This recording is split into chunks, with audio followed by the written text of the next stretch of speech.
Students ఈ equation solve చేద్దాం. Major product in the following reaction is, so ఇక్కడ ఒక కాంపౌండ్ ఇచ్చారు, దాన్ని sodium ethoxide and ethyl alcohol కాంబినేషన్తో ట్రీట్ చేయమన్నారు. Sodium ethoxide it is a strong base. So ethyl alcohol and strong base ప్రెజెన్స్లో మనకి ఏం జరుగుతుంది, డీహైడ్రో హాలోజనేషన్ జరుగుతుంది. అంటే ఇక్కడ హాలోజన్ని రిమూవ్ చేయాలి, ఇప్పుడు హైడ్రోజన్ని రిమూవ్ చేయాలి. హైడ్రోజన్ని రిమూవ్ చేయాలంటే ఈ 3 ప్లేసెస్ ఉన్నాయి. ఈ 3 ప్లేసెస్లో నుంచి హైడ్రోజన్ ఎక్కడ రిమూవ్ అవుతుందో ఇప్పుడు మనం ఫైండ్ అవుట్ చేయాలి. సో ఈ హైడ్రోజన్, ఈ కార్బన్ ఆల్కైల్ గ్రూప్కి అటాచ్ అయ్యింది. ఈ కార్బన్ ఇంకా దేనికి అటాచ్ చేయలేదు, ఈ కార్బన్ ఫినైల్ గ్రూప్కి అటాచ్ అయింది. సో ఇప్పుడు మనం ఈ 3 కార్బన్స్లో H+ రిలీజ్ అయిన తర్వాత ఫామ్ అవుతున్నటువంటి C- కార్బనయాన్ ఎక్కడ స్టేబుల్గా ఉంటుందో చూడాలి.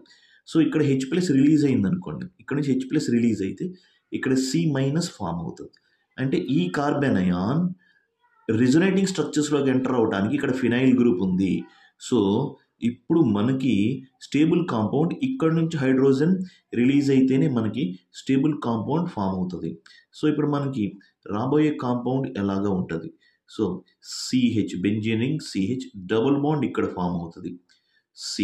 Br ఎలిమినేట్ అయిపోయింది, CH3, CH2, CH3. సో ఇక్కడ నుంచి ఎందుకు హైడ్రోజన్ రిలీజ్ అయిందంటే ఇక్కడ H+ రిలీజ్ అయిన తర్వాత ఫామ్ అయ్యే C- కార్బనయాన్ స్టెబిలైజ్ అవ్వడానికి ఇక్కడ ఫినైల్ రింగ్ ఉంది కాబట్టి రిజొనేటింగ్ స్ట్రక్చర్స్ వస్తాయి. సో స్టేబుల్ కాంపౌండ్ ఇక్కడ నుంచి హైడ్రోజన్ రిలీజ్ అయిన దగ్గర నుంచి మనకి స్టేబుల్ కాంపౌండ్ వస్తుంది. సో ఈ కాంపౌండ్ మేజర్ ప్రొడక్ట్.